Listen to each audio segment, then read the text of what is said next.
हम एक पैसेज उठाते हैं, हम देखते हैं कि क्लैट किस तरीके का लीगल प्रिंसिपल का पैसेज देता है और उसके बेसिस पे क्या क्वेश्चंस पूछे जाते हैं। इस क्लास को अटेम्प्ट कर रहे हो तो साथ में क्वेश्चंस को सॉल्व जरूर करते रहिए। ध्यान रखना कि किस तरीके से क्या क्या इंपॉर्टेंट चीजें हैं जिनको पिकअप करना होता है। तो कंसेंट के लिए दो चीजें जो है वो इंपॉर्टेंट है, एक है विक्टिम का पॉइंट ऑफ व्यू और एक है अक्यूज्ड का पॉइंट ऑफ व्यू।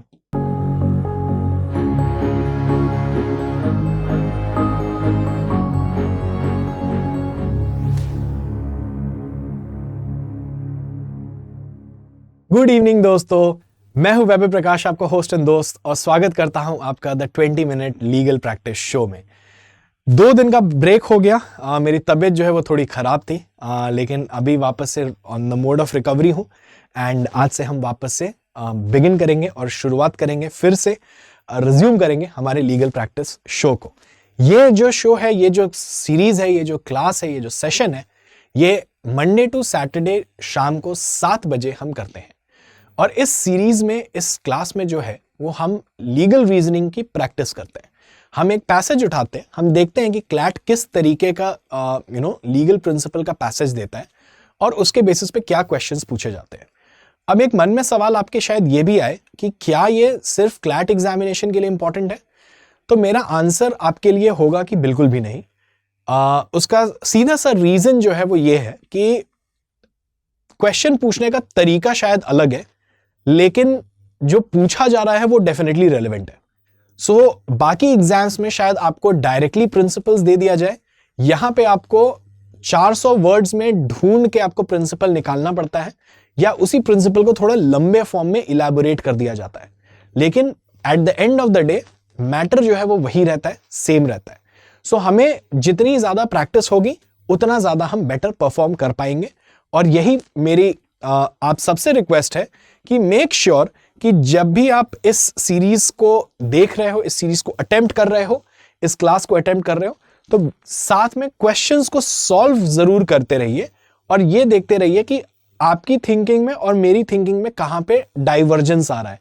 तो जब आप एक्चुअली अपने एग्जामिनेशन सॉल्व कर रहे होंगे, जब आप एक्चुअली अपने एग्जाम को सॉल्व कर रहे होंगे, तब शायद वहां पे उस टाइम पे आप एक बार ये सोचोगे कि what would Vaibhav sir do और how would Vaibhav sir think, and that is where बहुत चांसेस है कि आप सही आंसर पे पहुंच जाओगे। तो चलिए शुरुआत करते हैं आज के सेशन का। बिफोर वी बिगिन, मैं आपको जल्दी से बता दूं कि आप हमसे हमारे टेलीग्राम और इंस्टाग्राम पे जुड़ सकते हैं। हमारी टेलीग्राम कम्युनिटी जो है वो बहुत तेजी से बढ़ती हुई एक कम्युनिटी है, जहां पे हम आपको रोज प्रैक्टिस के लिए, आपके लिए प्रैक्टिस मटेरियल जो है वो पोस्ट करते रहते हैं, ताकि आपकी तैयारी जो है वो कंटिन्यूटी के साथ चलती रहे। और अगर आपके मन में कोई सवाल है तो बिल्कुल भी हेजिटेशन मत रखिएगा मन में, मुझे इंस्टाग्राम पे या फिर टेलीग्राम पे जरूर आप एक मैसेज जो है वो भेज सकते हो। तो जैसा कि हम रोज करते हैं, तो ये है आपका एक इंटायर पैसेज, एंड अगर मैं, जैसा कि हम करते हैं, मैं आपको दूंगा 2 मिनट का समय इस पैसेज को पढ़ने के लिए, एंड 2 मिनट के बाद मैं आपके लिए एक टाइमर सेट कर दे रहा हूं, ठीक है? 2 मिनट के बाद जो है फिर मैं आपको ये पैसेज जो है वो एक्सप्लेन करूंगा। So kindly go through the entire passage, and again अगर आपको कोई पार्ट न समझ में आए तो बहुत ज्यादा उसके ऊपर फिक्सिएट मत होइएगा, ठीक है? कोशिश करिए, जितना समझ में आता है बहुत अच्छी बात है, बाकी तो मैं आपको समझाऊंगा ही समझाऊंगा। And your time starts now.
चलो गाइस, शुरुआत करते हैं। I have given you an additional of 30 minutes considering कि ये थोड़ा लेंदी पैसेज था।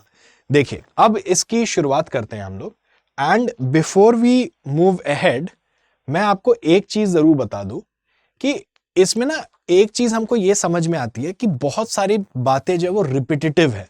और पैसेज के साथ ना ये सबसे बड़ा प्रॉब्लम है कि जब आप एक पैसेज देते हो तो आप बहुत सारी चीजें रिपीट करते हो। तो ये जो है, ये क्लैट ने 2021 में ये पैसेज दिया था। है ये क्रिमिनल लॉ का, और ये मैं कहता हूं कि ये मॉडरेट है, ये कोई बहुत डिफिकल्ट नहीं है, बट कंसिडरिंग कि लेंदी है तो इसको कैटेगराइजेशन में अगर डालें तो मैं इसको मॉडरेट कैटेगरी में डालूंगा इस पर्टिकुलर पैसेज को। अब इसमें सबसे बड़ा प्रॉब्लम पता है क्या होता है कि बहुत सारी चीजें ना अननेसेसरली बार बार अलग अलग शब्दों में अलग अलग तरीके से लिखी हुई है, जो कि एक हमको कंफ्यूज करती है, नंबर 2 इज हमारा समय वेस्ट करती है। तो एसेंशियली हमको करना क्या है कि आप देखो ये कि आपको जो एक मेजर क्रक्स है वो समझ में आ रहा है कि नहीं। अगर आपको एक मेजर क्रक्स जो है वो समझ में आ गया है तो आप उस मेजर क्रक्स के बेसिस पे जितने सवाल बन पा रहे हैं उतने बनाओ और फिर आगे बढ़ जाओ। देखो, हमारा हमेशा टारगेट जो है वो ये होना चाहिए कि हम मिनिमम 3 आउट ऑफ 5 तो सही सॉल्व करें। अगर हम 2 क्वेश्चन छोड़ भी देते हैं कि भाई हमको नहीं आ रहा था, बहुत ज्यादा ही इन डेप्थ कहीं पे जाके कोई क्वेश्चन पूछा गया था, that is still a very वर्दी स्किप, क्योंकि वो आपका सिर्फ टाइम वेस्ट करता है। तो हमें समय को जो है वो बहुत ज्यादा अच्छे से यूटिलाइज करना इंपॉर्टेंट होता है। आइए चलिए मैं आपको ये पैसेज समझा देता हूं। ये बेसिकली जो है कंसेंट के बारे में बात कर रहा है। कंसेंट का मतलब क्या होता है, हम किसी चीज के बारे में हामी भरते हैं। ठीक है, जैसे आपके फ्रेंड्स आए एंड आपके फ्रेंड्स ने आपको एक इनविटेशन दिया कि चलो यार आज हम लोग पार्टी करने मॉल जाते हैं, and you are like okay ठीक है चलो चलते हैं। सो ये जो ओके ठीक है चलते हैं इज योर कंसेंट, राइट। तो कंसेंट इज नथिंग बट कि आपने किसी चीज को, आपने किसी ऑफर को, आपने किसी प्रपोजल को एक्सेप्ट करा है, ठीक है, वही आपका कंसेंट होता है। अब यहां पे जो है वो बात कर रहा है सेक्शन 90 की, जो कि इंडियन पीनल कोड में क्रिमिनल लॉ में आती है, ठीक है। तो अब ये कह रहा है कि कंसेंट जो है वो अंडर फियर या मिसकंसेप्शन में दिया गया है। तो ऐसे केसेस में क्या होगा, तो बेसिकली यहां पे 2 चीजें, एक तो ये नेगेटिव कॉनोटेशन दे दिया है कि अ consent is not such a consent. Negative connotation का मतलब होता है जब आप निगेटिवली स्टार्ट करते हो, is not a consent, a consent is not such a consent is a negative connotation. इससे इसका बेसिक पर्पस क्या होता है नेगेटिवली किसी चीज को बताने का। अब जैसे मान लें मुझसे डेफिनेशन पूछा गया कि what is an apple, right, तो मैं कहता हूं कि an apple is not oranges, bananas and watermelon, ठीक है। तो मैंने ये क्या किया कि एप्पल्स इज, ये नेगेटिव कॉनोटेशन से मैंने बताया, तो मैंने एग्जॉस्टिव छोड़ दिया कि बनाना, ऑरेंजेस एंड वाटरमेलन को छोड़ दो तो बाकी सब जो है वो एप्पल हो सकते हैं, ठीक है। तो जहां पे हम किसी चीज को बहुत कैटेगराइज करके, या हमको जहां पे किसी डेफिनेशन का एम्बिट थोड़ा वाइड रखना होता है, थोड़ा बड़ा रखना होता है, वहां पे हम नेगेटिवली उस चीज को डिफाइन करते हैं। और एग्जैक्टली वो यहां पे भी यही किया गया है कि कंसेंट जो है, अगर मैं आपको डरा धमका के आपका कंसेंट ले रहा हूं, या मैं आपको कोई गलत फैक्ट बता के आपको अंधेरे में रख के आपका कंसेंट ले रहा हूं, तो ऐसे कंसेंट को वैलिड कंसेंट नहीं माना जाएगा, ठीक है। तो इसमें 2 एस्पेक्ट्स हैं। एक है फर्स्ट पार्ट जो है, जो कि बोलता है, फर्स्ट पार्ट जो है वो point of view of the victim है कि भाई आपने विक्टिम के गन पे सर पे गन रख दी और बोला कि गिव मी योर कंसेंट, ठीक है। तो ये तो फियर हो गया, विक्टिम डर गया है, भाई गोली मार दोगे। सेकेंड पार्ट या फिर उसके बाद या मिसकंसेप्शन ऑफ फैक्ट है। मिसकंसेप्शन ऑफ फैक्ट का मतलब वही है मिस्टेक ऑफ फैक्ट है, ठीक है। आपने कोई ऐसी मनगढ़ंत कहानी बता दी और मैं उस पे बिलीव कर लिया, आपकी कहानी पे ट्रस्ट कर लिया और उसके बेसिस पे फिर मैंने अपना कंसेंट दे दिया। तो ऐसे दोनों ही केसेस में जो है, जो मेरा कंसेंट दिया हुआ है, विक्टिम का जो कंसेंट दिया है, उसको वैलिड कंसेंट नहीं माना जाएगा। अब उसके बाद जो है वो सेकंड पार्ट ऑफ सेक्शन 90 की बात करता है। सेकंड पार्ट ऑफ सेक्शन जो है वो अक्यूज्ड के व्यू पॉइंट से है, जिसने क्राइम कमिट करा है। ओके, नाउ अक्यूज्ड के व्यू पॉइंट से क्या है कि क्या अक्यूज्ड को भी नॉलेज था कि ये जो कंसेंट मिल रहा है मुझे, क्या ये फियर के थ्रू है या फिर कोई मिस्टेक ऑफ फैक्ट के थ्रू है, कोई मिसकंसेप्शन ऑफ फैक्ट के थ्रू है। अगर अक्यूज्ड को भी ये नॉलेज थी, अच्छा, नॉलेज का मतलब होता है अवेयरनेस। अगर अक्यूज्ड को ये अवेयरनेस थी कि देखो मुझे कहीं ना कहीं तो पता होता है ना कि यार मैंने उसको डराया धमकाया है, या मुझे कहीं ना कहीं ये पता होता है कि मैंने झूठ बोला है, मेरा कुछ अलग ही व्यू पॉइंट है, मैं कुछ अलग ही सोच रहा हूं लेकिन मैं बोल कुछ और रहा हूं, ठीक है। तो ऐसे दोनों ही केसेस में जो है आपका ये सेकंड पार्ट जो है वो अक्यूज्ड के व्यू पॉइंट से आता है। ये दोनों का होना इंपॉर्टेंट और मैंडेटरी है अकॉर्डिंग टू सेक्शन 90, ठीक है। तो requirements of both the parts should be cumulatively satisfied. ये कह रहा है कि विक्टिम के पार्ट से भी होना चाहिए और अक्यूज्ड के पार्ट से भी होना चाहिए। तो बेसिकली अगर ये देखा जाए तो ये यही है। अब देखो, ये normal connotation and concept of consent is not intended to be excluded. ये लास्ट में इस लाइन का, इस सेंटेंस का यही मतलब हुआ कि जो नेगेटिव कॉनोटेशन दिया था ना हमने कि ये नॉट सच अ कंसेंट, इसका वही मतलब है कि कंसेंट का जो एक बेसिक अंडरस्टैंडिंग, जैसे मैंने आपको स्टार्टिंग में बताया, इज हामी भरना। तो वो हामी भरना कंसेंट उसको माना जाएगा कि भाई हाँ, हामी भरा है इंसान ने, वो भी मतलब है कंसेंट का। तो एग्जैक्टली देखा जाए तो इतना ही कुछ है इस पूरे टोटल पैसेज में समझने के लिए। तो जितना भी मैंने आपके लिए यहां पे हाईलाइट किया है ना, इतने में ही आपको ये टोटल जो है वो कंप्लीटली समझ में आ जाना था। ये बाकी जितना कुछ भी इसमें पूरा लिखा हुआ है इस पैसेज में, वो सिर्फ और सिर्फ एक वेस्टेज ऑफ टाइम है और आपके लिए, और वो आपको सिर्फ और सिर्फ कंफ्यूज करने के लिए दिया गया है। तो आगे से आप जब भी ऐसे कोई पैसेजेस ढूंढो तो ध्यान रखना कि किस तरीके से क्या क्या इंपॉर्टेंट चीजें हैं जिनको पिकअप करना होता है। आइए चलिए सॉल्व करते हैं क्वेश्चंस को, और जैसा कि हम करते हैं हर बार, I will give you 1 minute of time. आपका टाइमर जो है वो मैं स्टार्ट कर दूंगा। 1 मिनट का समय रहेगा आपके पास, and your time starts now.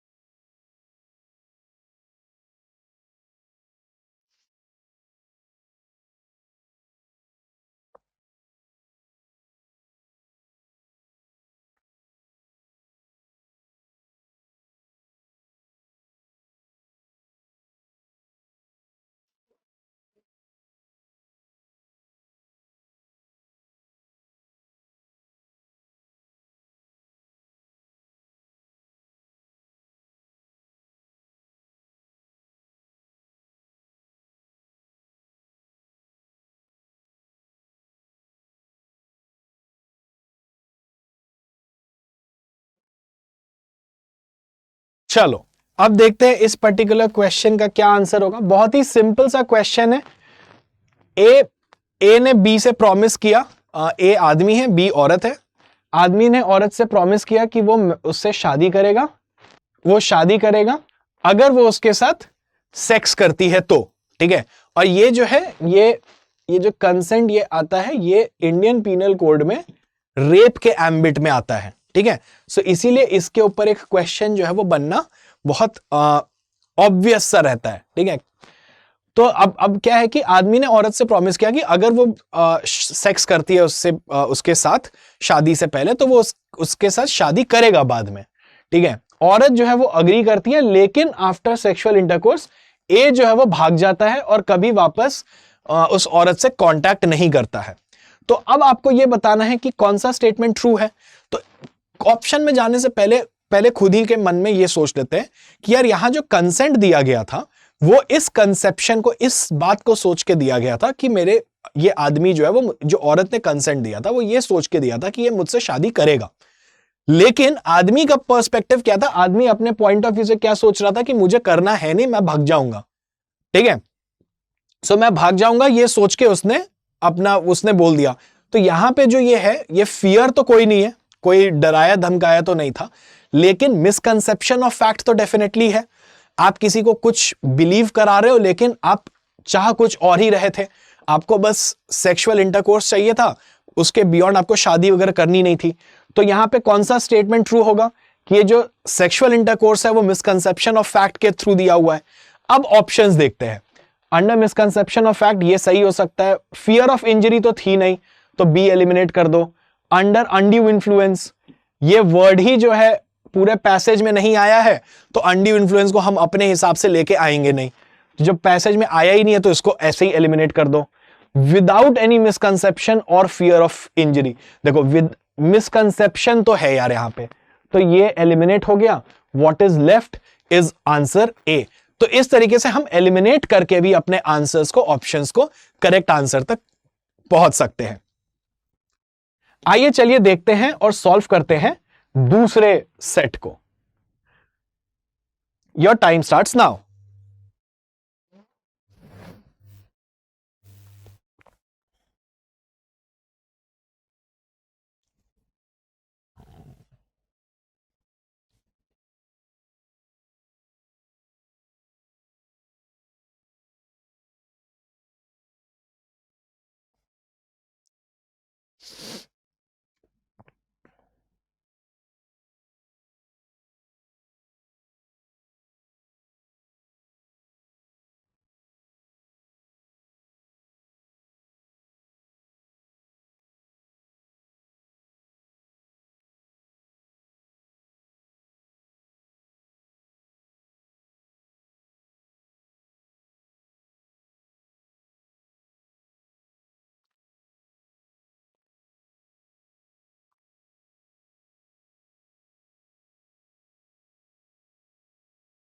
All right, so आपका समय होता है समाप्त। अब देखिए 102 में इस वाले क्वेश्चन में क्या हो रहा है कि इसमें एसेंशियली हमसे ये पूछ रहा है, ये थोड़ा सा थ्योरी पूछ लिया आपसे कि कंसेंट का थ्योरी जो है वो आप जरा हमको बता दो। तो कंसेंट के लिए दो चीजें जो है वो इंपॉर्टेंट है, एक है विक्टिम का पॉइंट ऑफ व्यू और एक है अक्यूज्ड का पॉइंट ऑफ व्यू, राइट। तो विक्टिम एंड अक्यूज्ड दोनों का पॉइंट ऑफ व्यू इंपॉर्टेंट है। तो अब यहां पे क्या बोल रहा है कि विक्टिम जो है should not be under any misconception of fact या फिर fear of injury, and the person जिसको कि अग्रीमेंट सिग्निफाई किया गया है, मतलब कि द अक्यूज्ड, उसके पास भी कोई रीजन नहीं होना चाहिए ऐसा बिलीव करने के लिए कि ये कोई मिसकंसेप्शन ऑफ फैक्ट है या फियर ऑफ इंजरी है। तो ये दोनों पार्ट जो है वो कंसेंट का इंपॉर्टेंट इंटीग्रल पार्ट होगा। इसीलिए ये थियोरेटिकली हमने ये चीज पढ़ी थी, तो ये अपना सिंपल सा सीधा सा आंसर ऑप्शन सी जो है वो अपना करेक्ट आंसर बन जाता है। आइए चलिए इसको करते हैं। अगेन ये वाला जो क्वेश्चन है ये थोड़ा सब्जेक्टिव टाइप का है, इसके लिए मैं आपको दूंगा सिर्फ और सिर्फ 30 सेकेंड। ये बहुत छोटा सा क्वेश्चन है। Why is negative terminology used to explain the meaning of consent under section 90? Negative terminology जो है वो क्यों यूज की गई है?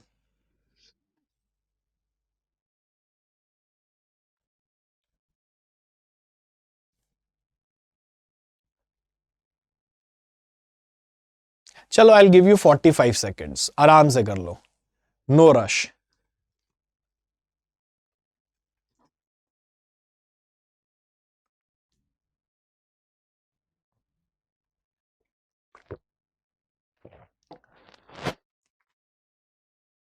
चलो ठीक है, आइए देखते हैं।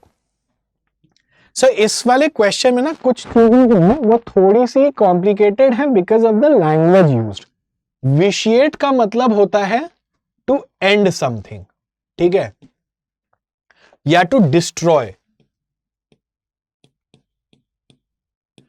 ओके। तो बेसिकली नेगेटिव टर्मिनोलॉजी जो है वो क्यों यूज की गई है, उसका रीजन जैसे मैंने आपको स्टार्टिंग में बताया था, द रीजन इज कि हम उसको ना एग्जॉस्टिव नहीं बनाना चाहते, हम उसको नॉन एग्जॉस्टिव रखना चाहते हैं। एग्जॉस्टिव का मतलब होता है कि मैंने किसी चीज को डिफाइन की, तो मैंने 1 से लेके 10 तक बना दिया, तो उसका डेफिनेशन जो है वो बिटवीन 1 to 10 ही रहेगा। अब वो 11 और 15 तक नहीं जा सकता। नेगेटिव टर्मिनोलॉजी को यूज करने का फायदा जो है वो यही होता है कि मैं ये बता देता हूं क्या क्या नहीं है, उसके बियॉन्ड जितना कुछ भी हो सकता है, आने वाले टाइम में आगे कुछ डेवलपमेंट हो तो वो भी कवर जो है वो उसके अंडर हो जाएगा। इसीलिए the correct answer to this question will be option D, कि to emphasise on the non exhaustive scope of the definition of consent, इसीलिए हमने नेगेटिव टर्मिनोलॉजी जो है वो यूज करी है। ठीक है, अगेन बहुत ज्यादा डिफिकल्ट नहीं था, बट ठीक है। आइए नेक्स्ट क्वेश्चन जो है वो देखते हैं, एंड लेट्स स्टार्ट।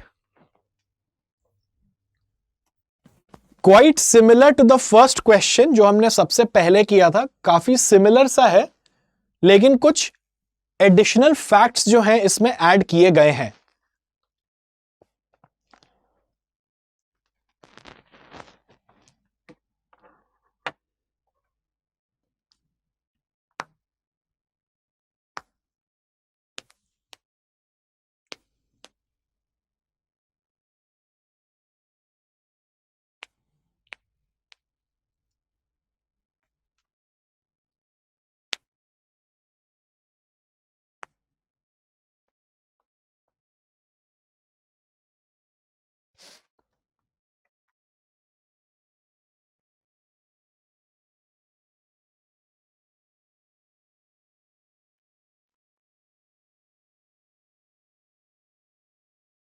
चलो, तो अब इस पर्टिकुलर क्वेश्चन में एक्स जो है, जो आदमी है, जो फर्स्ट क्वेश्चन में हमने ए और बी देखा था, अब यहां पे वो एक्स एंड वाई हो गया है। ठीक है, सो एक्स जो आदमी है और वाई जो औरत है, इनके बीच में एक सेक्सुअल इंटरकोर्स होता है इस प्रॉमिस पे कि एक्स जो है, आदमी जो है, वो शादी करेगा वाई से।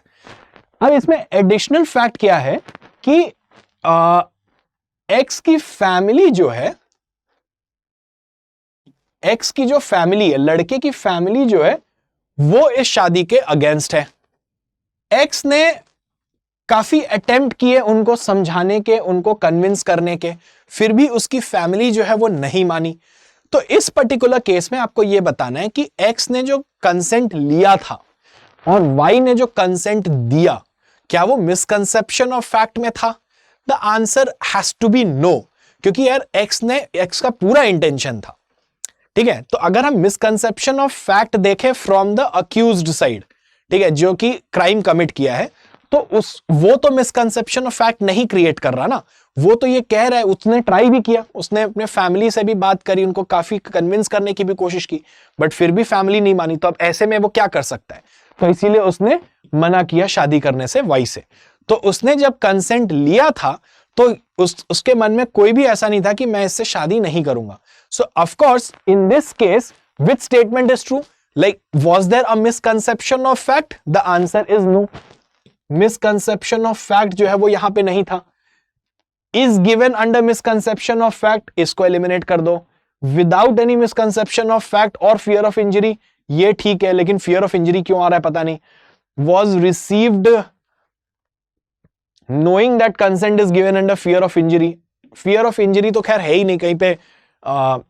फियर ऑफ इंजरी का मतलब है ना फिजिकल थ्रेट होना चाहिए, ठीक है, कोई फिजिकल हार्म होना चाहिए। Was given under misconception of fact and received misconception of fact.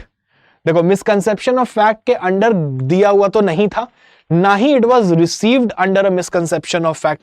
तो अक्यूज्ड ने भी कोई मतलब ऐसा मिसकंसेप्शन क्रिएट किया नहीं था अपने लिए भी या उस लड़की के लिए। तो what is left with is option B. तो out of all the 4 options the best one that we have is option B, कि consent for sexual intercourse was given without any misconception of fact और fear of injury. अब ये कहना कि fear of injury क्यों add किया गया, चलो ठीक है, अब वो उसका कोई रेलेवेंस था नहीं इस पर्टिकुलर फैक्चुअल सिचुएशन में, बट अब क्योंकि हमको चारों में से बेस्ट ऑप्शन लेना है तो we will go with option B, जो कि उस एस्पेक्ट को भी कवर कर लिया है, तो उस पर ज्यादा दिमाग नहीं लगाना, राइट। चलो, तो फाइनल क्वेश्चन जो है वो देखते हैं। इसके लिए आई will give you only 30 seconds, चलो 40 seconds. Very small question, very छोटा सा क्वेश्चन है। Which of the following statement is not true?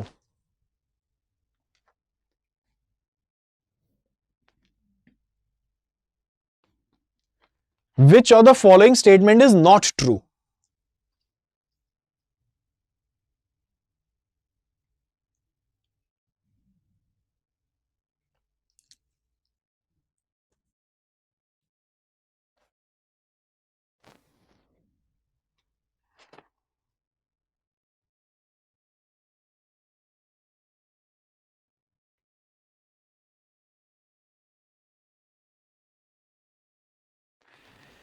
चलिए, तो what is the correct answer, चलिए देखते हैं। अब इसमें ना थोड़े वर्ड्स का खेल है, जैसे कि मैंने आपको तीसरे क्वेश्चन में शायद बताया भी था कि विशिएट का मतलब क्या होता है, एंड करना, ठीक है। So misconception of fact ends the consent, absolutely correct है। Fear of injury ends the consent, ये भी सही है। तो ए और बी तो हमने ऐसे ही एलिमिनेट कर लिया। अब उसके बाद कह रहा है misconception of fact obviates the necessity of consent. Obviate का मतलब क्या होता है? हाँ, अब यहां पे ये जो एक क्वेश्चन है या ये जो एक ऑप्शन है, ये थोड़ा डिफिकल्ट होता है because of the word used obviate, right. Obviate का मतलब होता है टू रिमूव समथिंग, ठीक है। तो misconception of fact removes the necessity of consent, बिल्कुल भी नहीं।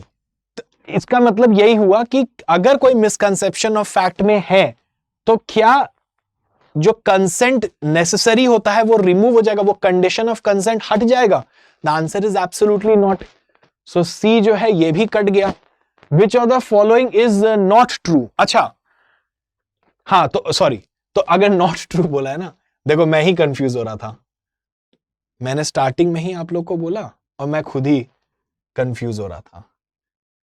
अभी मैं एक ब्लंडर करके आ जाता और मैं बोलता कि जब 3 एलिमिनेट कर दिए तो डी अपना सही आंसर है। देखो ऐसे भी कई बार ना होता है, लाइक आप बहुत ज्यादा ऐसे निकल जाओ तो ये ऐसी सिली मिस्टेक्स होती है। So please don't be like me, do not make any silly mistakes, right. So fear of injury is analogous to coercion.